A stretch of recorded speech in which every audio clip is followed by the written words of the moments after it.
Hey everybody, as we are going through kind of figuring out what it looks like to be a church in the midst of a lot of self-quarantines and mandatory quarantines and all the other things that are going on, my hope is to make sure that we're staying in touch with one another. And one of the best ways that I think I can do that is hopefully provide some devotional thoughts throughout the week. I didn't do one yesterday, still trying to figure all this out. And as we're figuring these things out, I'm sure things will change. But I want to revisit what we talked about on Sunday for just a moment. We talked about Titus chapter 3, where Paul encourages Titus to encourage the church to live in a way that models good faith to the people.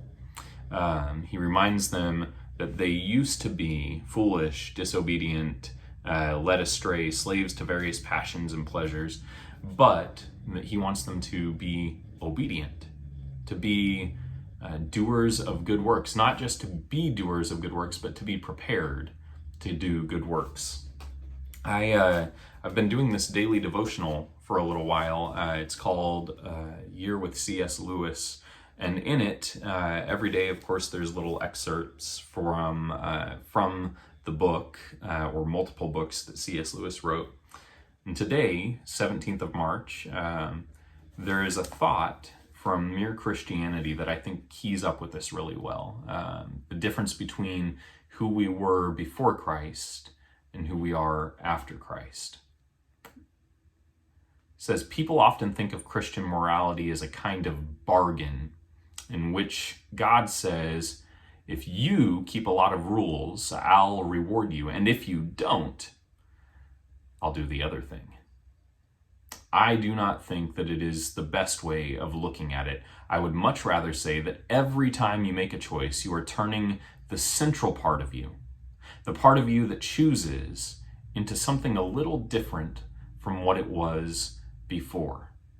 And taking your life as a whole, with all your innumerable choices, all your life long, you are slowly turning the central thing either into a heavenly creature or into a hellish creature.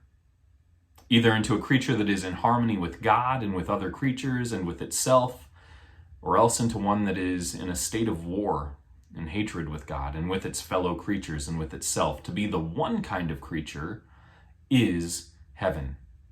That is, it is joy and peace and knowledge and power. To be the other means madness, horror, idiocy, rage, impotence, and eternal loneliness. Each of us, at each moment, is progressing to the one state or the other. The choices that we make reflect the Creator that we believe in, the Savior that we believe in. And either we reflect a Savior who makes heavenly choices, or we don't. Those are our only two options. And so in moments of panic, in moments of chaos, in moments of uncertainty, whatever it may be, we have the opportunity to model certainty, to model godly behavior.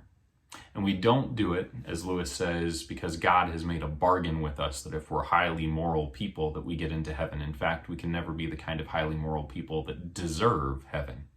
Instead, in our obedience to God, we slowly yet surely take on the qualities of heaven. Not by our own power, but by the power of God. And in doing that, we become a testament to our Savior. Today, however you live, whoever you interact with, whatever it is that you find yourself doing, I believe that you have the opportunity to become a more heavenly creature, and that you have an opportunity to testify to your Savior through the choices that you make. If you have a moment or two today, pick up your directory, make a phone call to someone in our congregation that's in need. Go beyond our congregation and check in with your neighbors, your coworkers, your family, friends, maybe even, if you want to take the Bible very literally, your enemies, and see how you might be able to bless them today. And in doing so, you will become more the heavenly creature that God desires for you to be. I love you, and I miss you, and I look forward to being able to worship with you in person before too long.